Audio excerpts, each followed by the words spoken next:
Imagine ए time जब BSNL ही एक lifeline था कम्युनिकेशन का इंडिया के करोड़ों लोगों के लिए। Fast forward to today, BSNL एक epic rise and dramatic fall की कहानी बन चुकी है। बट वेट, इस जियो एयरटेल वोडाफोन आइडिया के टैरिफ हाइक के मौसम में बीएसएनएल फिर से कमबैक कर रहा है। याद है 2G स्पेक्ट्रम स्कैंडल बीएसएनएल को कैसे नेस्तनाबूद कर दिया था? आखिर जियो ने हमारे लिए किया ही क्या है? बीएसएनएल की कमबैक में रतन टाटा सर का क्या रोल है? बीएसएनएल की ग्रोथ पे कौन कौन सी बिजनेसेस कंपनीज को फायदा होगा?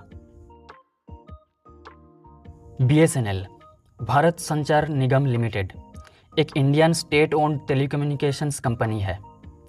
ये सन 2000 में इनकॉर्पोरेटेड हुआ था। सन 2002 में सेल वन के नाम से बीएसएनएल ने सेलुलर सर्विस लॉन्च किया था। 2006 साल में बीएसएनएल इंडिया का 4th लार्जेस्ट मोबाइल ऑपरेटर बन चुका था। इंडिया के कोने कोने पे टावर्स इंस्टॉल किया गया था। फाइनेंशियल ईयर 2004-2005 में बीएसएनएल का रेवेन्यू था 40,177 करोड़, जिसमें प्रॉफिट था अराउंड 10,183 करोड़। फाइनेंशियल ईयर 2010-2011 में रेवेन्यू घटकर हो गया 28,876 करोड़। लॉस हुआ अराउंड 6,384 करोड़ का। 2G स्पेक्ट्रम स्कैम इंडिया का one of the largest financial scam था। करीब 1,76,000 करोड़ का स्कैम हुआ था। इसमें 2G स्पेक्ट्रम लाइसेंसेस को रद्दी के भाव पे बेचा गया। सन 2008 में इन लाइसेंसेस को सन 2001 के वैल्यू में बेचा गया और बेचा भी गया उन कंपनीज को जिनका टेलीकॉम सेक्टर पे बिजनेस था ही नहीं। तो घोटाला बिडिंग प्रोसेस में ही था। इन स्कैम्स के वजह से बीएसएनएल में इंटरनल स्ट्रक्चर पूरी तरह कमज़ोर हो चुका था। कस्टमर सर्विस बहुत ही पुअर हो चुका था। जितने भी टावर्स इंडिया के बहुत ही untouched mountain area, forest area, इन सारे जगहों पे बीएसएनएल इंस्टॉल किया था, इन सब का सही से मेंटेनेंस नहीं हो पा रहा था। इसी दौरान मार्केट में प्राइवेट कॉम्पिटिटर्स स्ट्रॉन्ग होते रहे। कस्टमर्स भी एक रिप्लेसमेंट का ऑप्शन ढूंढ रहे थे। बीएसएनएल की कॉल ड्रॉप, पुअर कनेक्टिविटी से परेशान होकर customers private competitors Airtel, Vodafone Idea के तरफ जाने लगे। आखिर जियो ने हमारे लिए किया ही क्या है? गाइस, मोबाइल इंटरनेट में इंडिया कर रहा है दुनिया पे डेटागिरी। जियो इंडिया सन 2016 में जियो इंडिया में लॉन्च हुआ।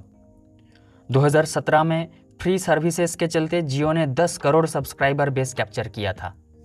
2018 में जियो फोन, जियो टीवी, जियो सिनेमा लॉन्च हुआ। 2019 में Q3 में जियो ने अपना फर्स्ट प्रॉफिट रिपोर्ट किया। इसी साल जियो ने अपने ब्रॉडबैंड सर्विस जियो फाइबर लॉन्च किया। 2020 में जियो ने 5G के प्रिपरेशंस शुरू किए। इन बीते हुए टाइम में हम लोगों को रोटी, कपड़ा, मकान, इन सब चीज़ों के साथ साथ डेटा का भी लत लगने लगा। डेटा हमारे ज़िंदगी का एक नेसेसिटी बनने लगा। तो ऐसे में आलू, प्याज, टमाटर, गैस, पेट्रोल के साथ साथ डेटा का प्राइस हाइक होने से कॉमन पीपल को प्रॉब्लम होने लगा। तो इंडिया के साधारण नागरिक जब प्रॉब्लम से जूझ रहे हैं, तब रतन टाटा सर बीएसएनएल को सहारा देते हुए बीएसएनएल की मार्केट में रीपोजिशनिंग करने के लिए खड़े होते हैं। टाटा कंसल्टेंसी सर्विसेज बीएसएनएल को एडवांस्ड टेलीकॉम टेक्नोलॉजीज के सॉल्यूशंस प्रोवाइड कर रही है, including 4G and 5G।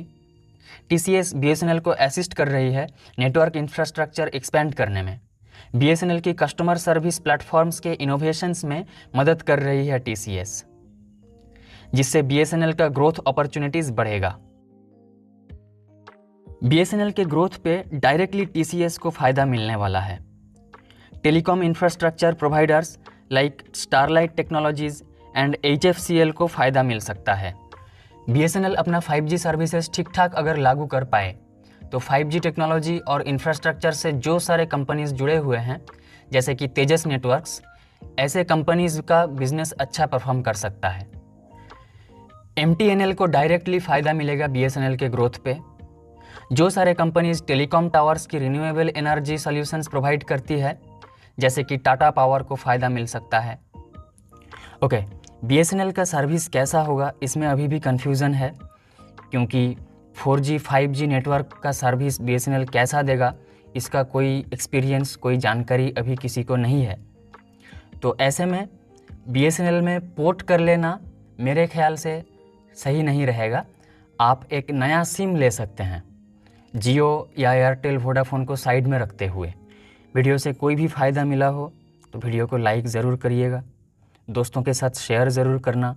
Investing opportunities जो भी मैंने शेयर किया है, वीडियो यहाँ तक देखने के लिए थैंक यू।